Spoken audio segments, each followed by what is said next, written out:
Week 8 has happened. A lot of people called me an idiot. Let's talk about it. Whoa, he has trouble with the snap, and the ball is free. It's picked up by Michigan State's Jalen Watts-Jackson, and he scores on the last play of the game. Unbelievable. 35, 40, 45, 50, 45. There goes Davis. Oh, my God. Davis is going to run it all the way back. Auburn's going to win the football game. Auburn's going to win the football game. He ran the missed field goal. Okay, if you're new here, thank you for watching. Thank you for tuning in. We've got it to my left here if you're new. The show, fumbles, first downs, what if poll, muffins. Fumbles, where I was wrong. First downs, where I was right. What if poll, that's my top 25, the only correct top 25. Muffins, you'll find out when we get to the muffins section, okay? Look, just going to jump right in. I know fumbles is listed first. We're going to talk about a first down, okay? Look, I've said it for weeks. There is no elite team in college football. And everybody said, Ian, Texas, the Longhorns, Texas, yes, Texas, hook 'em, baby, hook 'em. They're the only elite team in college football. They are elite. Texas Longhorns, they're elite. And I said, no, they are not. They can get there, but they're not elite. They're not there yet because they haven't played a team that is worthy of beating and calling that team elite, okay? And I said, Georgia is their test. If they look elite in that game, I can call them elite. And lo and behold, and I said it wouldn't happen. I said it wouldn't happen, and Texas would not be elite because there is no elite team this year. And lo and behold, here we are. It's above me. It's 30-15. Georgia have won. Texas lost. What in the world? I was right. That's crazy. I was right. Oh, how baffling is that? It's not baffling if you follow the show because I've been right time and again this year. Pretty much everything I'm saying is becoming true, okay? We may be 2-3 weeks ahead of time, but it's happening, okay? I may sound crazy in the moment. But what I say happens, ladies and gentlemen. And I said this was happening, okay? I said Texas is not elite. They're going to get exposed. And what were they? Say it with me. Exposed, okay? They were exposed. There is no elite team in college football. Now, what does that get us? Why do we care if there's no elite team in college football? Well, we care because we have a 12-team playoff this year. And what does that mean? That means any one of those 12 teams has a chance to win the college football playoff, okay? I've heard people say this year, it's just it's a mirage, okay? Not every team in that college football playoff has a chance, okay? It's a mirage. And I think there was a little truth in that with years past. But the transfer portal, coaches changing jobs, NIL, I think there's something happening in college football right now. And the overall product on the field used to be here. Okay. And I think we're like 3 or 4 notches below across the board. Okay. Now, there still are levels in college football. We still have the good teams. You got the meh teams. Okay. And then you have a bunch of all other college football teams. But we used to have some juggernauts. Okay. Then we had some pretty good teams. Then we had some good teams. And then we had everybody else. Okay. We're not there anymore. We've got about 15 teams thrown in a bucket. Any one of those teams you pick out could beat any one of the other 15 teams. That's where we're at in college football right now. And it's because the product on the field, they're not separating like they used to separate. No team is separating like they used to separate. Now, I think that's probably a byproduct of the transfer portal. People hopping in, hopping out, just being one-year rentals everywhere. NIL, I'm not sure if that's got players thinking, I have money now. I don't know if that means they're not playing up to their potential. I don't know. I'm not saying that. But something's happening on the field where it's not as good quality of football. Now, it's entertaining because there's a lot of teams that are pretty much the same. Not talent-wise, product-wise. Look at Vanderbilt. 5-2, beat Alabama. What are we talking about? The Commodores, Vanderbilt? No way. They may be 2-12 next year. That's where we're at in college football right now. Year to year, we're going to get 5 or 6 teams that pop up out of nowhere and shock us, shock the world. That's where we're at in college football. And those 5 or 6 that we thought were going to be at the top, they're probably going to be there, but they're probably not going to be as good as we thought they were going to be. That's where we're at in college football. We may never see an elite team in college football ever again. That's where we're at. Back to Georgia and Texas. Georgia took it to them, huh? I thought this is where I was wrong. I thought Texas would win the game. I thought they would win the game, and I thought they would cover. I was incorrect in that. However, I was correct in saying they're not elite because they're not. We were on that. We were wrong because Georgia If you look above me, they ended up winning. And I would say pretty handily, there was no point in this game where I was thinking, oh, wait, hey, whoa, Texas got a sign of life here. They got a sign of life. Except for maybe when there was an interception, there was a flag thrown. The refs called it pass interference on Texas. Side note, it was not pass interference. That does not excuse what the refs then did about 5 minutes later. They set it up. They said pass interference, Texas, 15 yards for Georgia. And Georgia was about to snap the ball. Boom, Texas student section. Beer bottles. There was a turkey leg on the field, for crying out loud, okay? And referees were like, we got to stop play, got to get all this junk off the field. Then they huddled up. 5 minutes go by, and they say, there is no pass interference. We were wrong. It's Texas football. And everybody's looking around. We're thinking, what is going on? What is going on? How is this even possible? And then they scored, and you thought, whoa. This is getting kind of interesting for about a split second, and then the rest of the game unfolded, and you're like, yeah, okay, Georgia is outperforming Texas tonight. And Quinn Ewers, safe to say, buddy, you got to get it together. You got to get it together in these big games, okay? Turnovers are an issue for Quinn Ewers right now.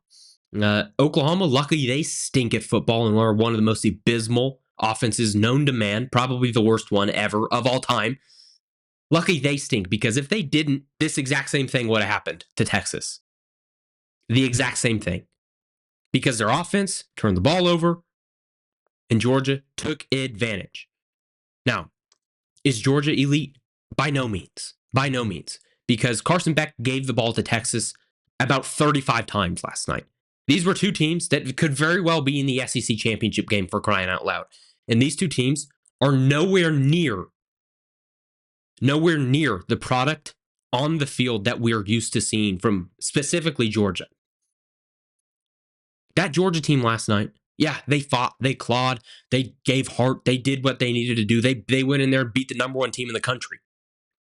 And my takeaway is, they're not as good as they used to be. Now, some of you are saying, Ian, who cares? Who cares? We care. We care, the fans. I would like to see some good football. However, it is quite entertaining to not know who's going to win the national championship this year and have literally no idea, because there are no elite teams. I think I've beat the Georgia-Texas to death. Beat a dead horse, whatever the saying is. That's what I've done. Alabama-Tennessee. Going to take a sip here. I was wrong. I was wrong on this game. Look, I said I believed in Alabama. And we'll talk about Tennessee in a second, but I was wrong. Alabama proved me wrong. Unfortunately, I thought, hey, Ryan Williams, that offense, Jalen Milroe, they're going to get some deep shots downfield and win this football game. It's going to be close, but they're going to figure it out.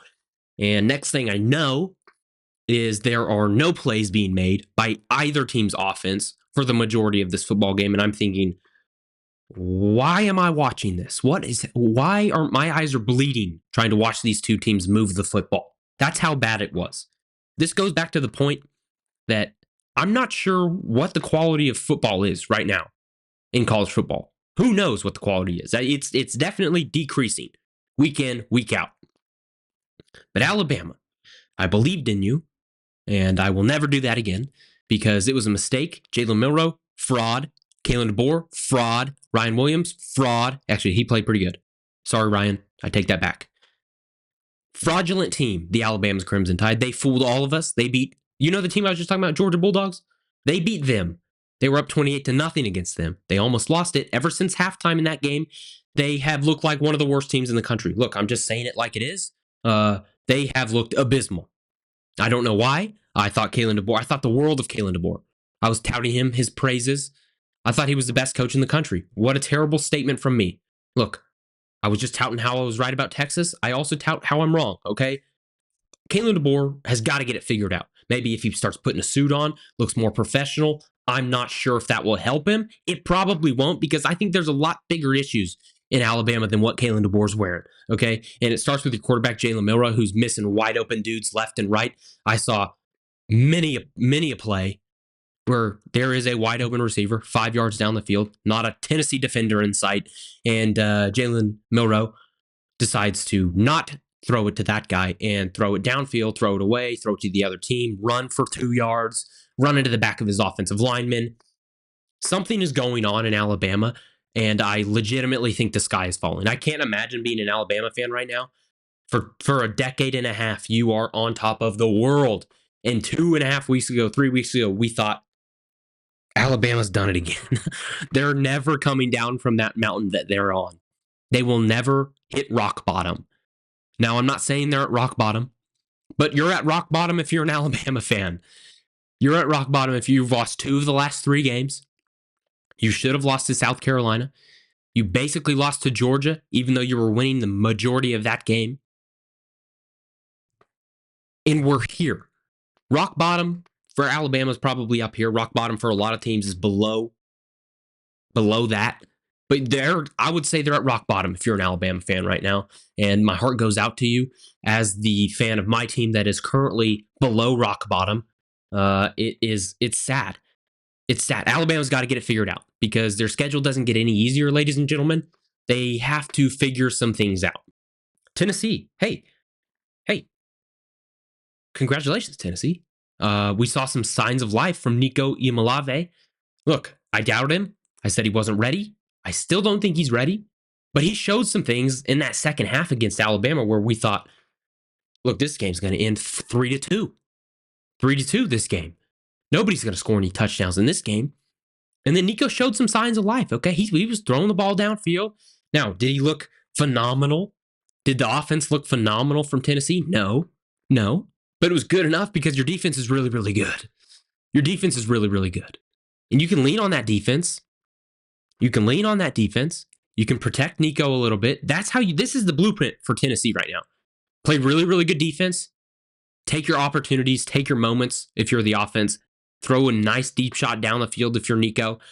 And you take your points when you can get them. That's how Tennessee's going to win the football game. They've held all of their opponents under 20 points this year. That's really good. You thought that, yes, I'm talking about Tennessee. The Volunteers, Josh Heupel, high-powered offense. The defense is their best unit on the field by light years. Light years, ladies and gentlemen. Absolutely incredible that is the better unit on that team.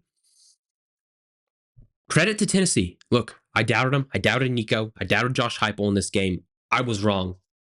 You guys, mainly your defense, have what it takes, okay? They're one of those 15 teams I was talking about where you just pick them out of a bucket. They could beat any of the other 15. They're one of those teams. Coincidentally, Alabama is also one of those 15 teams. We just haven't seen it from Alabama the last couple weeks. But we know they have it. We know they have it in them. See the Georgia game, first half. Next game, if you hear that sound, maybe you can't hear it because of the microphone, but my chair is making all sorts of squeaky sounds, and it's not my fault. Next game up. Going to take a sip here. If you see this on the screen, you're thinking Nebraska, Indiana. Why is he talking about this? I'm talking about it because it was an all-time beating. There are certain games in this sport where you think, man, just turn it off. Turn it off. We don't want to see this anymore. This is really, really bad. They're children watching. This was that game. There were children probably at this game, probably Nebraska fan children. And if they were, I'm sorry for those children because they're probably scarred for life. They may never want to watch a football game ever again because they're going to have PTSD flashbacks of this game, just nightmares and nightmares about the Indiana Hoosiers. About the Indiana, is that a sentence you can say? They're going to have nightmares about the Indiana Hoosiers? Nebraska fans are gonna, okay? Because from the get-go, from the very first drive of this game, it was evident that Kirk Cignetti and that Indiana Hoosier team is legit. Now, this is a first down for me. We've had Indiana in the top 10 of the What If poll. Spoiler, they're still there for the last 3 weeks. We've been on the Indiana Hoosiers for a while. We know what they offer, what they provide. They're legit. They can beat everyone on their schedule. However, their quarterback is out for their next game against Washington. That may come into play. But if it doesn't, the Hoosiers are good enough to beat anyone on their schedule. Yes, that is a true statement. Okay, we're going to get right into the what if poll, ladies and gentlemen. Right into the what if poll. Look, the what if poll, for those of you that don't know, this isn't a rating, this is rankings, and it's what if what we've seen on the football field is who these teams are. Okay? That's what we do. Number 25, Vanderbilt. They're a top 25 football team. I don't know what else to say. I'm not sure how it's happening, but they are. They are. Really like what the Vanderbilt Commodores have in common. And they have Texas Longhorns coming to town. Going to be a sneaky fun weekend. UNLV, top 25 showdown for the what if poll. Boise State coming into town. Hodge Williams, their quarterback. Yeah, the guy can play some football. The offense is high powered. I wouldn't want to face it. Watch out, Boise State. Army, support the troops, baby. Hey, good for Army. Continue to win and continue to play really, really good football. Love the Army. Love the Army. I would probably never enlist, but besides the point, Army's good. SMU Mustangs. I've said it for weeks. SMU, watch out if you're in the ACC. The Ponies can play. The Ponies can play. Pitt, they were off a bye week. Don't really have anything to say about the Pittsburgh, whatever their team name is. I can't remember off the top of my head currently. Whatever. Doesn't matter. 20th, Ole Miss. Coming off a bye week, they have Oklahoma coming into town, so they will likely improve to 2-2 in the SEC. So congrats to the Rebels. Still a top 20 team. And if, honestly, they may be looped into the top 15 where if you pull one of these 15 teams out, they could beat any of the other ones. That's where I'm at right now with college football. These top 20 teams are really, pick one and they could probably beat you. Okay, Illinois, fighting Illini. Still not sure what an Illini is, but they fight. They play solid defense. They play slug it out offense, and they win football games. Okay, good for Illinois. Good for the Illini. Alabama Crimson Tide. I never thought I'd see the day where Alabama is 18th in the what if poll. Never in a million years thought this was possible, thought this would ever happen. But we're here. We're here. Quite frankly, I have them lower than a lot of people, and that's just because I'm not as high on Tennessee as a lot of people. Look, the AP's got them at, 7 or 8 right now? We do not have them 7 or 8. Coincidentally, we have them at 16, okay? And that's strictly because of the offense. The defense, top 10. Yeah, for sure. You would be in the top 10. But the offense is holding them back, and it is holding them back mightily. They would have beaten Alabama 1,000,000-3 yesterday if they had any semblance of a potent offense. They would have. If you watch the football, they had chance after chance, and Nico and company couldn't get it done. Navy, right there, sneakily in between. Yes, I think Navy is a better team than Army. A lot of people have them flipped. I've watched them both. I think Navy's got them beat. The midshipmen. Okay? Now, if I would choose, I would probably think I would want to go in the Army over Navy. And that's just because the ocean is the scariest place on earth, ladies and gentlemen. Be afraid of the ocean. It's also cool, but it's scary. Anyways, Navy midshipmen at 17, Tennessee Volunteers at 16, top 15. Any one of these 15 teams, and I may even extend it down to the top 20, any one of these 15 teams can beat the other one on any given day. That's where we're at in college football. It's wild. 15, Notre Dame, Fighting Irish. And look, Notre Dame plays Navy this weekend. Top 17 showdown in college football. If you're paying attention to the what if poll, which you should be. 14th, Kansas State, Wildcats. Look, I had them wrong. They went in and proved me wrong. They're usually not a good road team, and they obliterated West Virginia on the road in Morgantown. So Kansas State, hey, moving up in the what if poll. Boise State had them in the top 15 for weeks now. Really good football team. Really, really good football team. They have the Heisman frontrunner, Ashton Jeanty, showdown on Friday night with UNLV. Everybody, appointment television, watch that football game. It may be 75-72 by the end of it, but watch that game. Watch it all night. Iowa State Cyclones. Look, we've said it for weeks about the Iowa State Cyclones, and it's not some revolutionary thought, but it is a thought that right here in the Ian Fritts mind we have. I said this would happen. They'll start out slow in every single game they play. It hasn't bitten them thus far, but it's going to bite them, okay? It's going to bite Iowa State. They're going to start out slow in one of these football games, and they're not going to come back and win. It almost happened against UCF last night.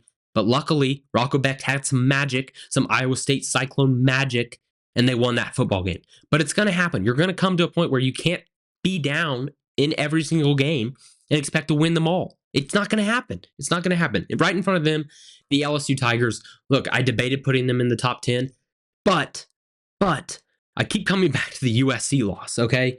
And I can't get that out of my mind based on what we've seen from USC. How do you lose that football game? USC is not a good football team.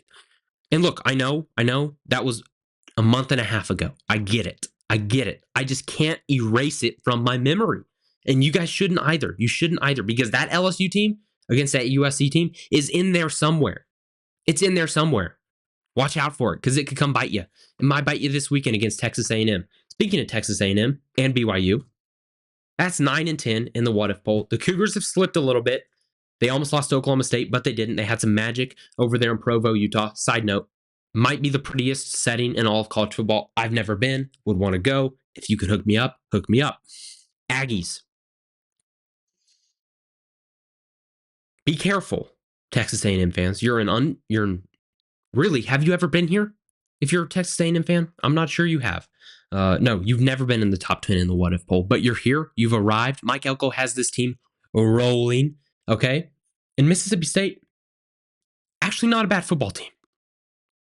Well, let me preface that. They're bad.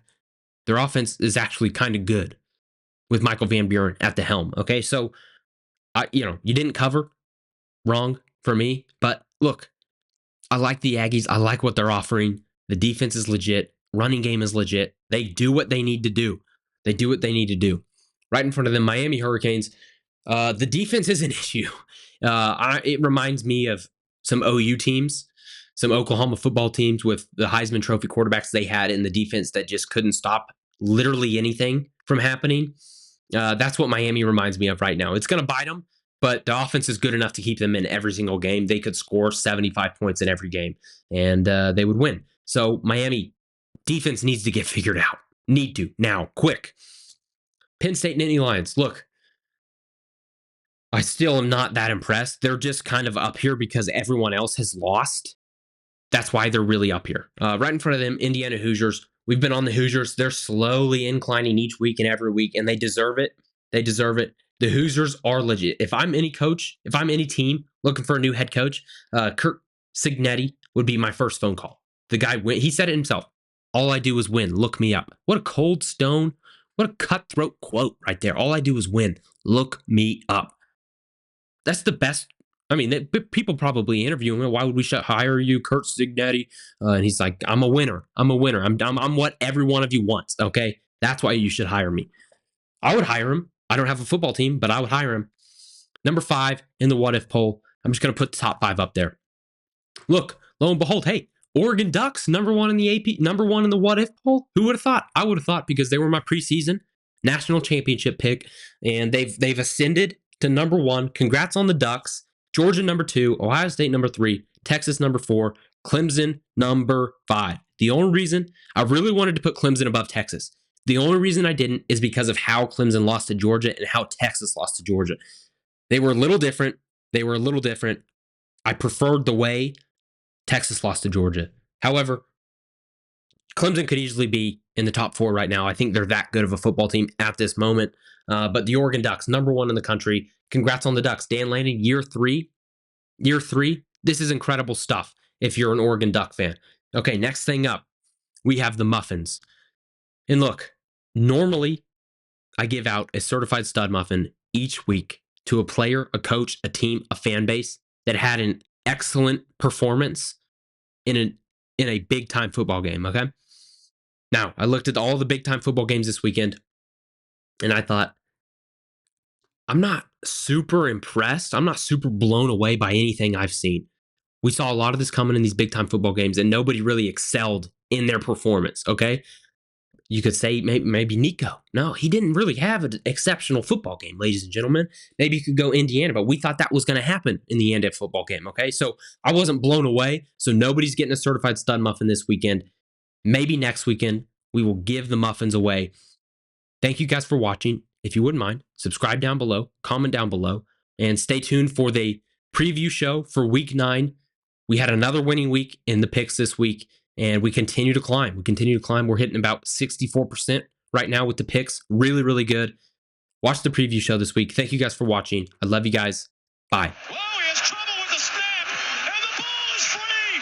It's picked up by Michigan State's Jalen Watts Jackson, and he scores on the last play of the game. 35-40, 45-50, 45